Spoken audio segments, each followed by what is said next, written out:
ஆறுதலை நீங்க அனுபவிக்கணுமானா துயரத்தின் வழியா போகணும். அதனால துயரப்படுகிற நீங்கள் பாக்கியவான்கள், பாக்கியவதிகள், ஆசீர்வதிக்கப்பட்டவர்கள். நான் துயரப்படுகிற சமயத்துலதான் இயேசுவை ரொம்ப சமீபமாய் உணர்ந்திருக்கிறேன்.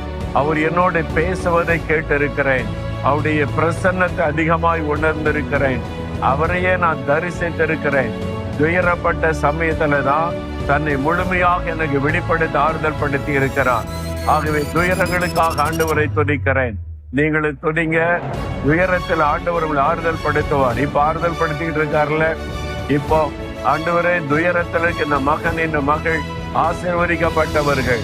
உம்முடைய ஆறுதலினால் உள்ளத்தை நிரப்பும், உம்மை வெளிப்படுத்தும், உம்மோடு நெருங்கின அனுபவத்தை பெற்றுக்கொள்ள கிருபை தாரும். உம்முடைய வார்த்தைகளை கவனிக்க செய்யும்.